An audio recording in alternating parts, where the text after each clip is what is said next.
Hmm. Hello guys, welcome back to my channel. तो आज अपन देख रहे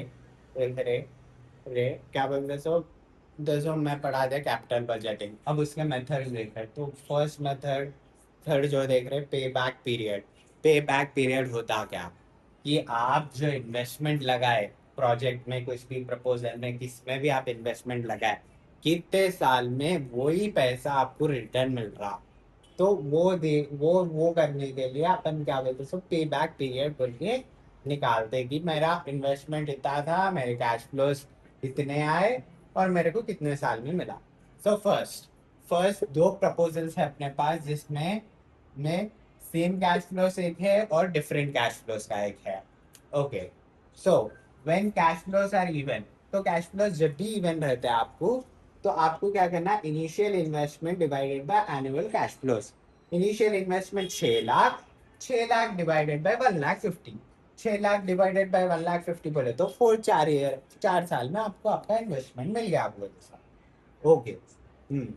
फिर next, when uneven cash flows are given, तो जब अनइवन कैश फ्लोस दिया रहता तो अपने को क्या करना, तो क्या बोलते हैं सो ईयर डाल लेके कैश फ्लोस फ्लो जो भी प्रपोजल का है और उसका क्यूमुलेटिव निकालना। क्यूमुलेटिव बोले तो एक को एक ऐड कर लेते हुए लिखते रहना यहाँ पे। तो फिर क्या देखना, where this investment is coming. Okay, so this investment is coming between this 2 years. ये 2 साल के बीच में आ रहा है इन्वेस्टमेंट। अगर इन केस वो 7 लाख डायरेक्टली इधर ही आ जाता तो अपना पे बैक पीरियड 5 ईयर्स हो जाता था। 5 ईयर्स पे बैक पीरियड में मैं बोल के लिख सकते थे अपन, लेकिन अब ऐसा आया इन्वेस्टमेंट, ऐसा आया बोले तो अपन क्या करना ना, देखना कि इन्वेस्टमेंट इतना है, उसमें से रिकवर कितना हो गया, इन्वेस्टमेंट इतना था, रिकवर कर लिया अपन 6,50,000। 50,000 बैलेंस हो रहे, बैलेंस बैलेंस क्या बोलते सर, नेक्स्ट कैश फ्लो में मैं अपन कैरी फॉरवर्ड कर लेते हैं। ओके, तो अपने को ये होना रहता, ये जो रिमेनिंग बैलेंस जो रिकवर नहीं हुआ अगले साल में रिकवर होता वो। तो यहाँ पे ये 50,000, फिर ये क्या बोलते so next cash flow flow, और ईयर कौन से ईयर में आया, फिफ्थ ईयर पे।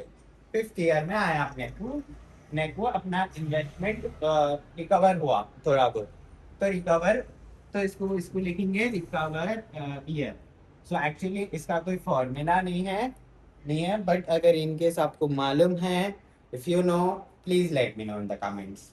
आई want to also see that आप लोग कितना इन्वॉल्व हो रहे हो।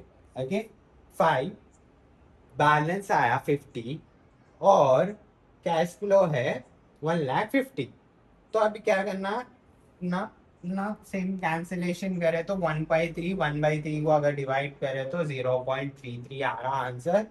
तो 0.33 बोले तो 5.3 ईयर्स, 3 ईयर्स में आपको आपका इन्वेस्टमेंट मिल जाता, यानी 5 ईयर्स 3 मंथ्स में आपको आपका इन्वेस्ट जो अभी आप इन्वेस्ट करे थे 7 लाख, उतने साल में आपको रिटर्न हो जाता। So this is how you do when it is given even and when it is given uneven. Okay? So by this मेरे को आई थिंक आपको समझ में आ गया होगा प्रॉब्लम। अगर समझ में नहीं आया तो late me know in the comments, I will guide you. कुछ भी डाउट है late me know in the comments. So by this we have completed all, we have completed the payback period.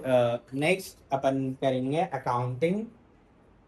Accounting rate of average या accounting rate of return. आप एक बार screenshot लेना चाह रहे तो ले सकते। So we will be meeting in the next video with the new with a new with a new concept. Till then, आपको वीडियो अच्छी लगी सब्सक्राइब करो, लाइक करो, शेयर करो अपने फ्रेंड्स के साथ। और कमेंट करो if anything you feel that it is not up to mark, please let me know. Thank you. Bye.